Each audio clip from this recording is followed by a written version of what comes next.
Welcome everyone to another episode of Night Rider. It's a beautiful day out here, and so I thought I'd come out and smoke a cigar while we have this conversation. If I'm squinting the whole time, I'm sorry. You know, the sun's kind of overhead, and this was the best place to film in my backyard here, so this seemed like the best place. So again, if I'm squinting, I apologize. If you're new to Night Rider, this is the episodes where we slow down. We take some extra time, right? We do some extra thinking. And this is long-form content designed to help you think through things and stimulate your intellectual prowess. So if you enjoy that sort of thing, we're glad you're here. Most of you probably aren't looking at the screen while you're listening to this. You're treating it more as of a podcast, and that's totally fine. So I hope that the audio is on point today. It's a little windy out here, but I have a mic on and I have this wind protector thing, so hopefully that should work out for us.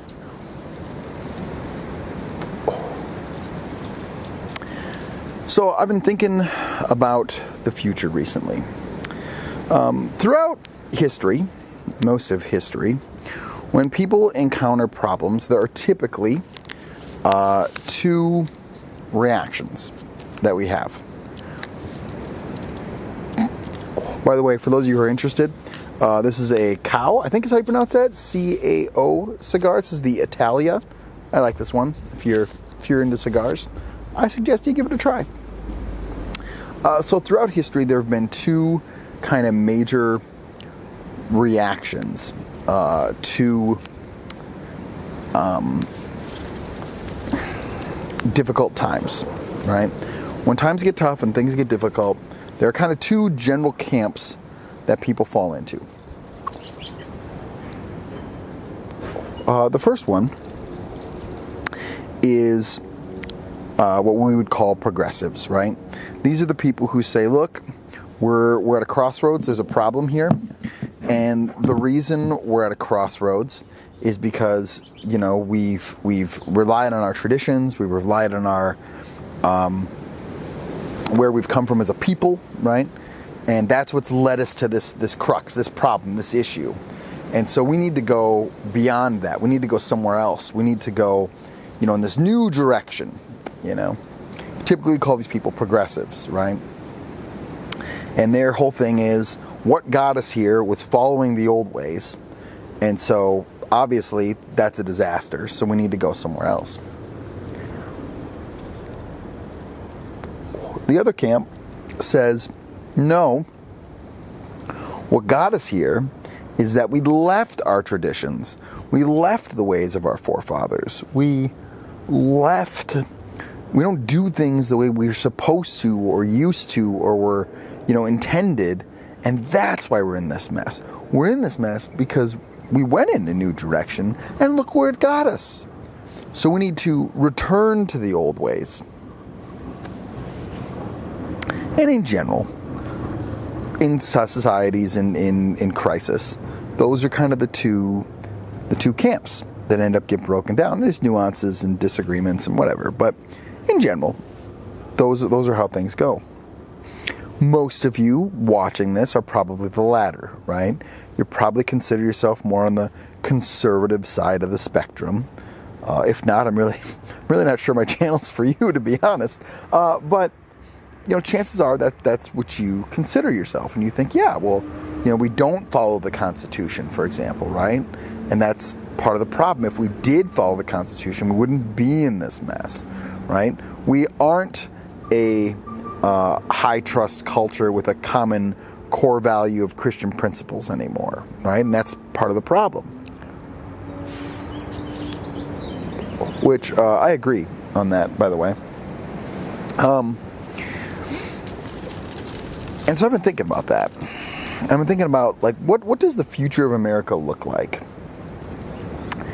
And in my, I don't know all the history, but I know some history in the world, you know. And of societies that are on the brink of disaster, right, or living in decline, they know it, right? They know they're living in decline. You go back and you read some of the like Rome at the fall of the Republic, and you read the writings, like these people are very well aware that the Republic is falling apart, right? And when people look back in hundreds of years now and they look at the tweets and they look at the audio clips and the books, they're going to realize we knew we were in decline. And I have yet to see a society like turn around and go the other way intentionally, right? And I've been thinking about that. I'm thinking, well, what does that mean? Does that mean we're just hopeless and we're just doomed to disaster? As a society, we will shrink and crumble, and that's just it? Good luck, boys. You had a good run, but sucks to be you. I don't think so. But I do think, and this is just my musing, you might disagree, that what that means is that the way forward is not the way back. And what I mean is, like, look, I wish I would have gotten to grow up in the 1950s of America, right? We just beat the evil Nazis and the Japanese, and everything's good, and the economy is through the roof, and we're kind of the only man left standing after World War II, economically speaking. So we just get to rule the roost, and jobs are plentiful, and you walk into some place, introduce yourself, and you have a job that you're set for life, and you can take care of your family, etc., right? Like, that'd be nice. That's a nice thing. Then the boomers decided to destroy that for the rest of us forever. Thanks for that. And that'd be nice, but we're never going back there, right? And when I say we're never going back there, what does that mean? Well, that means that we can't return with a V, right? So we're going forward. America now is irreparably different than it was in the 50s. There's more people. The demographics are wildly different. Cultural assumptions are wildly different. High trust culture is nowhere near what it was in the 1950s, right? Like, it's a massively different world. California used to vote Republican, okay? You can't even conceive of that within the wildest realms of your possibility right now, right? We can probably blame Ronald Reagan for that, but that's a different issue. So, where does that leave us, right? Like, what does the future hold then? What does that mean?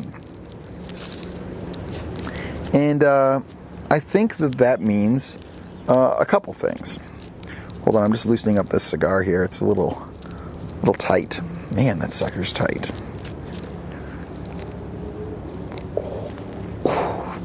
Oh, I loosened it up. Whew. Excuse me. Aha. That was way more airflow than I was ready for there. I think that means a couple things. We're going in a new direction. Like a new direction, not in a progressive sense, but like we're going somewhere. And I think the question is, what do you want that future to look like? How do you want to shape that future?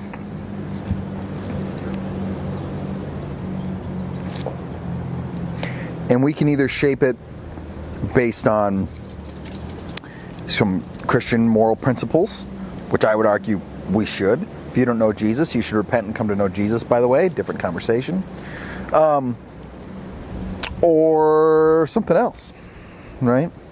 I saw some tweet today that was some person in Texas, some Muslim in Texas, claiming they wanted to enshrine Sharia law in Texas, and I just thought, good luck with that. One of the things that I see that's kind of the reaction on the right, the conservative side of the house, is this push towards paganism. We talked about this before on this Knight Rider series, but this idea that, like, we're going to go in this, we're going to embrace the old gods. We're going to go back to the pagan ways because Christianity was weak and that's what destroyed the country. And so we need to go all the way back to the old pagan ways, right? The Northern European, Germanic, worship of the old gods. And some of the people mean it quite literally with worshiping the old pagan statues. But most of the people, I think, mean it in this kind of ethos, pagan value, pagan mantra, destroy your enemies kind of thing. I don't think that's going to win out. The best things the pagans ever did was convert to Christianity.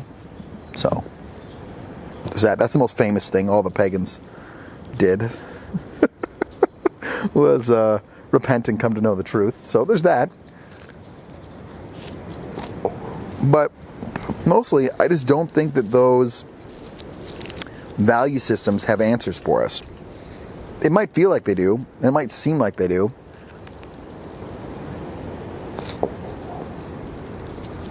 But I don't think that ultimately, excuse me, I kind of destroyed my wrapper when I did that squeeze job on this cigar here. You're watching this, you're like, this guy smokes cigars, he has no idea what he's doing. He butchered that cigar.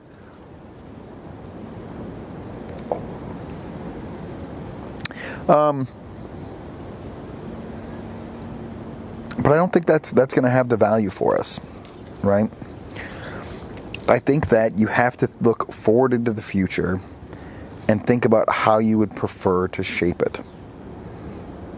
And not in a pining after the old ways or pining after the old traditions. Like, oh, if we could just, live in the 50s again, then everything would be idyllic and great and we'd have no problems. Or if we could just go back to the 1890s, before the Great Wars, when everything was great and Tesla was working with electricity and Edison was inventing something every other week. And, if we could just go back. It's kind of like if you've ever seen the show Lost, which I never finished, by the way. But there's that one scene with we have to go back, and if some of you have no idea what I'm talking about, that's fine. Don't worry about that. Just ignore it. But you can kind of have that feeling. And I don't think it's possible. I don't think it's possible. And so, I think that when you look towards the future, it doesn't mean you abandoned the old values that made America a wonderful place to live. It means that we need to embrace the old values that made America a wonderful place to live and carry those forward into the next era here, into the next generation or version of America that we're entering into. I would love to, downsize the federal government by about 75%. That would be fantastic. Likelihood of that happening, not so high, right? So I think as we carry into the next phase, again, what are the values and core principles and big picture realities that you want to shape that new world?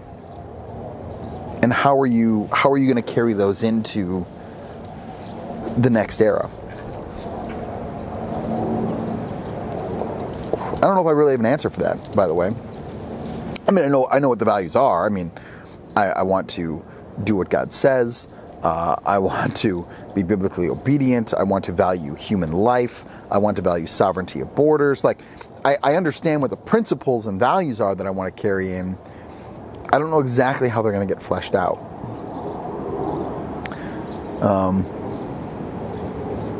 An example here, a microcosm example, something else I was thinking in. I came across this tweet recently. I don't know if it was real. I'm assuming it was real, but this guy was telling the story about how when he was in Afghanistan or Iraq, I can't remember which, he'd always carry around candy in his pockets, and he would throw it down uncleared alleyways and into uncleared rooms, so a bunch of kids would run and go get the candy. And his thought was, if there was an IED down there and the kids knew, then they wouldn't go. And if there was one down there and they didn't know, well, better them than me. And I was talking about this with some of my boys, and I said, yeah, that's a war crime I would shoot you for. And we had a little fun debate. Maybe not even debate, but tensions got a little high, right? And I was thinking about that. And I was thinking about, because of my values and what I want to carry into the next era, there are worse things to me than dying or losing. The top of that list would be losing my soul, right? There's this haunting, fantastic memoir from World War I, and it's in Peter Hart's The Great War, And it's this letter. This guy is writing this account, who's this German soldier. And he's writing this account of coming under artillery fire and crawling over to help this young man who got injured. And then he hears the call for gas. And so he reaches out around to grab his gas mask and realizes it's been punctured. And he just feels this deep, animalistic, fear. And he proceeds to tear the gas mask off this injured guy that he just saved and put it on because he was so terrified of getting gassed. And he says something to the effect of, the last thing I saw before I put the gas mask on was this young man's pleading eyes. And I thought about that, and I'm like, man, very brave of this guy to write that. That'd be hard to live with. That's going to stick with you the rest of your life. There's a reason you write that down, right?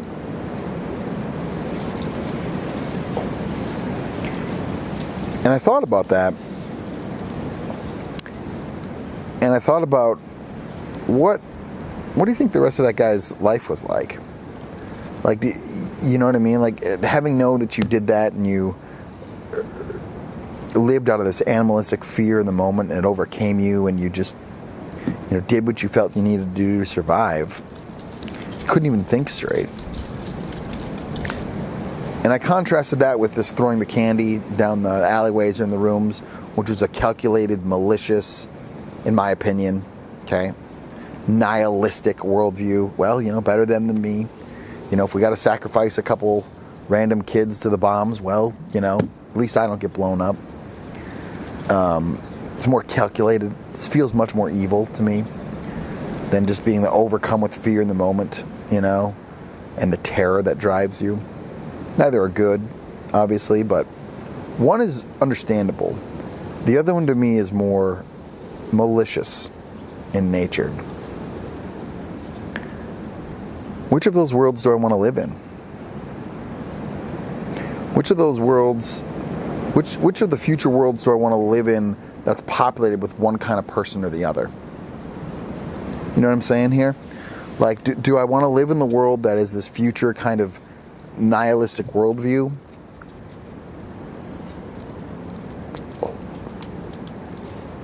That's surrounded with people who just think the point is to just survive. As long as I survive, me and my friends, well, that's all that matters. To hell with everyone else.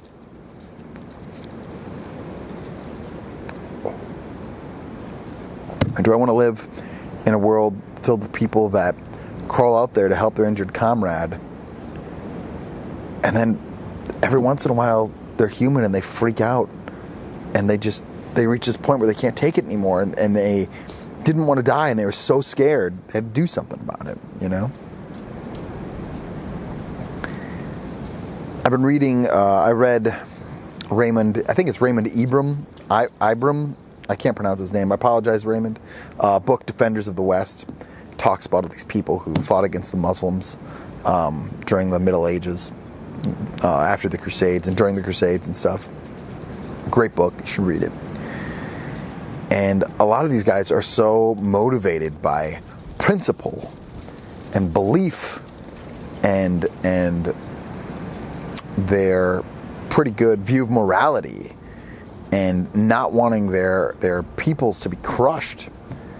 And that's what drives them, Richard the Lionheart fought in the Middle East for 2 or 3 years, probably killed triple digits of people in hand-to-hand combat, was a ferocious warrior, risked his crown and his kingdom, spent a lot of his own money, didn't do it for any kind of gain. Materially gained nothing. Almost lost materially everything. Ended up going back to England, dying a couple years later.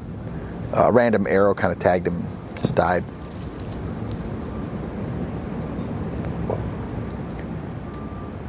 I want to be surrounded by Richard the Lionhearts. And if we fall to the German World War I soldier where we freak out every once in a while, I can live with that. I don't want to live in the world surrounded by people who use kids as bait for explosives. I want bigger guiding moral principles than just, at least I got mine, at least I got out, at least I'm okay, at least I got my buddies out. If the point is to just survive, if the point is just to make sure that you and your people get yours and to help everyone else, how do you build a nation on that? How do you build a people on that? Now, I mean, you got to draw the line somewhere. And what I mean in the sense is, obviously, we need a nation. We need to deport every single illegal immigrant ever and close the border for the next 50 to 100 years. That would be fantastic, right? Like, we should really definitely do that to preserve our people and our culture and whatever. And you could accuse me and you could say, well, Dylan, look at you. You're just doing the same thing. You're just drawing the line further down the line, So you're just as nihilistic and evil. I would disagree with that. Or people could say, oh, Dylan, you sound like a hippie and you just, why don't you, all that matters is you and yours and your tribe, and to hell with everyone else. What's wrong with you? You're weak. I don't agree with either of those. And I don't think that the middle path is necessarily the right path either, right?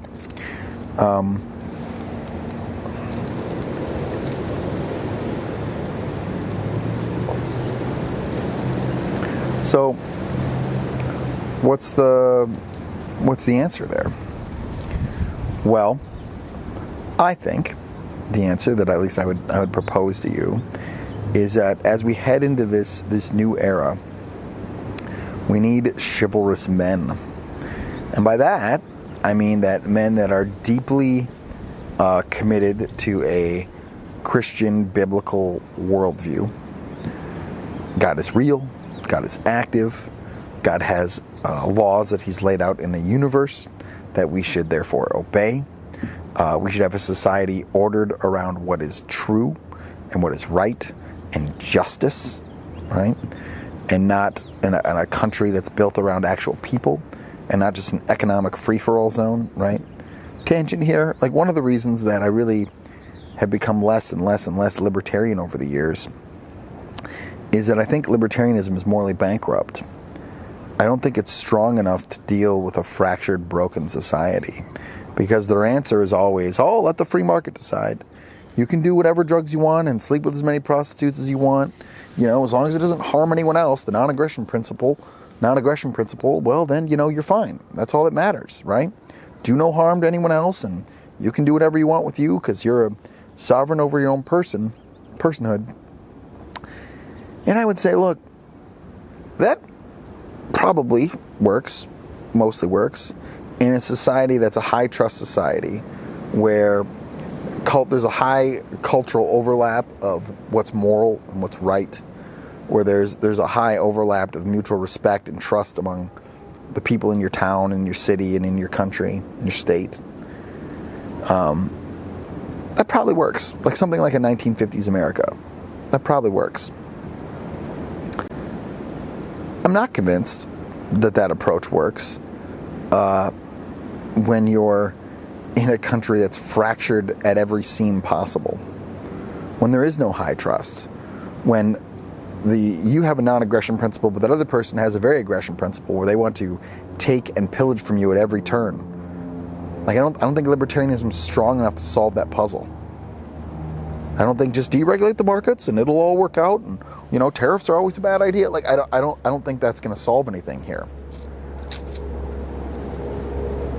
And I certainly love the idea of free markets. Yeah.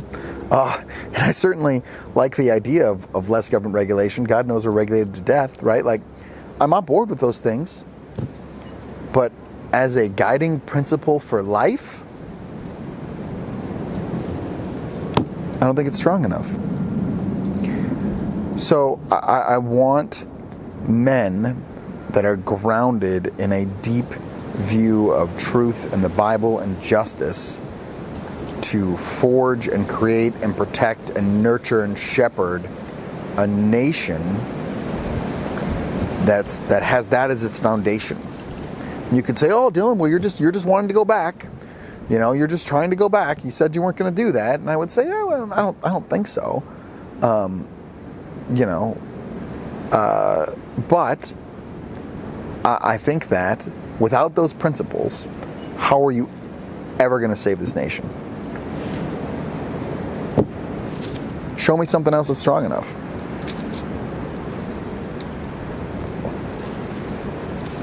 Show me something else that's worth living for. It's worth dying for. Show me this other solution that you have that makes America a place that you want to live in.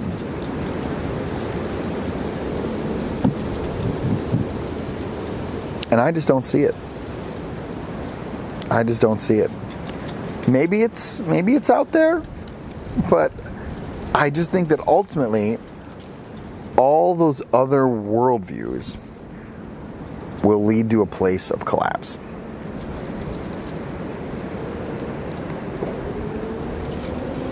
You can say, well, you know, how do you know that, Dylan? And I would say, well, again, I'm a big fan of history. All the pagan societies were horrible places to live, driven by years of blood feuds. Right? You look at the Vikings, very famous for this. Blood feuds going back generations. You know, kind of like a Hatfields and McCoys kind of thing. And it's like, well, we hate the Grindelwalds or whatever, because we just always have. And, you know, 150 years ago, their grandfather killed our grandfather, and so we just never let it go. Or not grandfather, great-grandfather, great-great-great-grandfather, whatever. And they say the same thing. And nobody even knows anymore why you're killing each other. You just are. Right? Kind of like the Montagues and the Capulets, you know? And I'm not interested in living in a society like that. That sounds pretty bad. I'm not interested in living in some kind of quasi-anarcho society where everything just kind of work it out, you know, and everybody will work in their best long-term self-interest. That's why anarchy will work. And I'm like, are you a retard? Like, what? Why would you ever think people work in their own long-term self-interest? Show me a consistent example of a people group, any people group, consistently working in their own long-term self-interest. Like that's so rare and so not long-term that I've again yet to see it.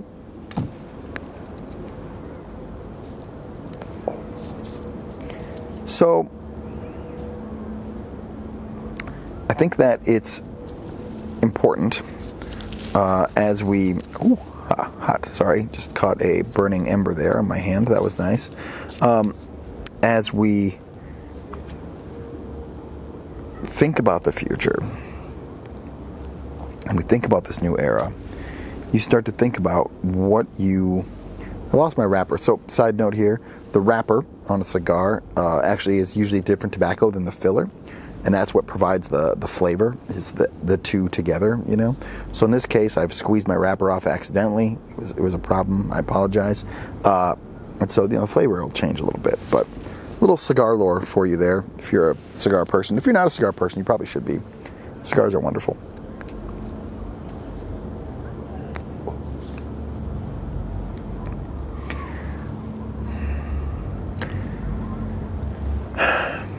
So I guess I just think, what is that society that I want to live in?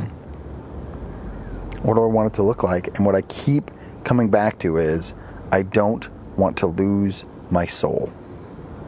I mean that literally and figuratively, right? Like quite literally, I want to make sure that my soul stays oriented on Christ the King forever, now and forever. Amen. And then figuratively, I do not want to lose the deep guiding principles and morality that make life tolerable, worth living. Sorry, I got to figure out how to change the settings on this camera. It like times out after a half hour. But I don't want to lose track of those main principles that like I said, make life worth living, or make it valuable, that give the bedrock foundation of the walls of how we're going to do this thing, right?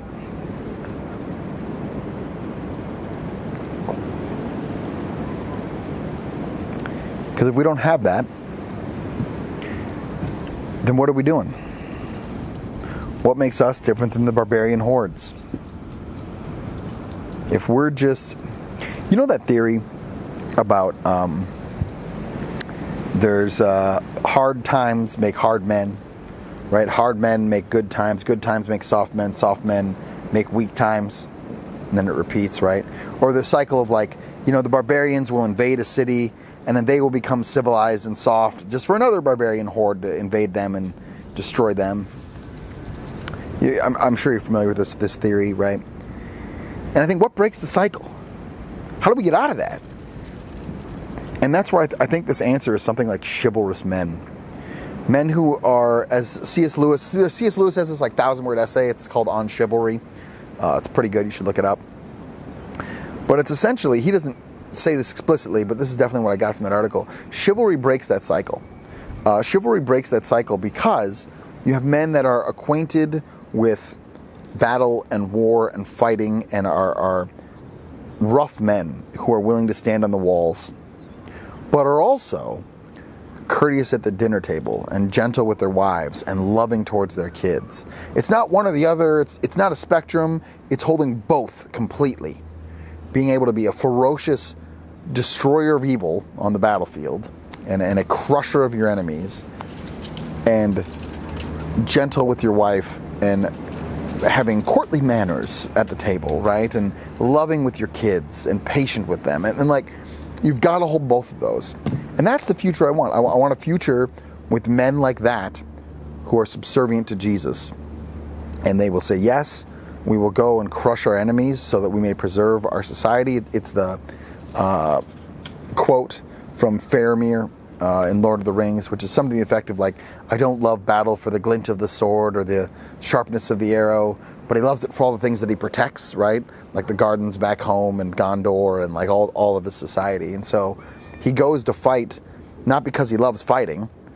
And there are people who like that, and I understand that, and we need those guys, so I'm not like, to hell with them, right? But I think the ideal man that I should be, that you should be, that we should try to be, gentlemen, is chivalrous men who want a future where we crush our enemies, love our wives and our family and our cities and our states and our countries, and are able to be gentlemanly in court, ferocious on the battlefield. And all of that governed by knowing and honoring and loving Jesus, who is the King of us all. And you bow before the King. And I think that breaks the cycle. I think that prevents us from becoming soft and weak, pathetic, like I'd say more or less we're at now, although I think we're bottoming out with that.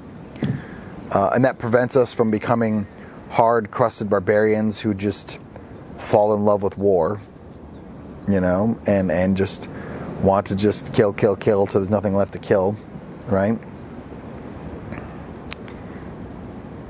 And I think it gives you something worth fighting for, and something worth living for, and something worth dying for. If you don't have a life worth living, at some point, you're going to say, well, what is it all for?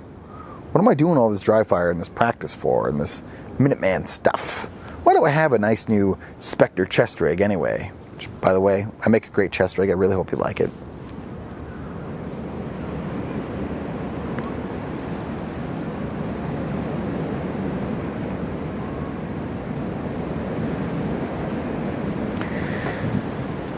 So I hope that gives you something to think about.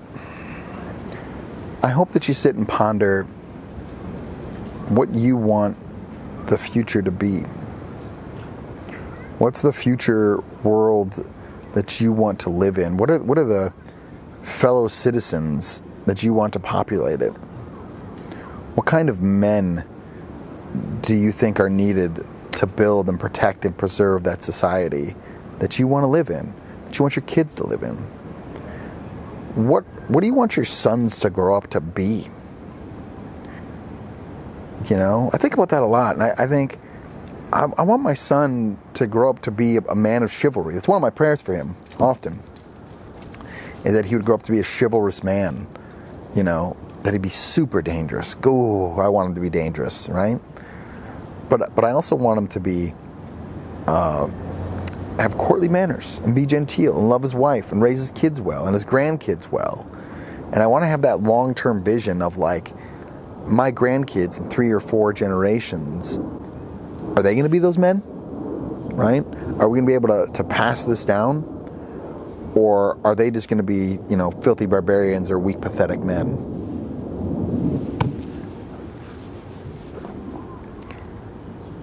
And I think part of the way we get there, well, one, we can order our own house, right? We can raise our own sons. We can help shape things that way. And we can influence our friends, and we can all strive to be those future men that we want America to be. And then I think when we forge a society based around that, then you're going with the current instead of against the current.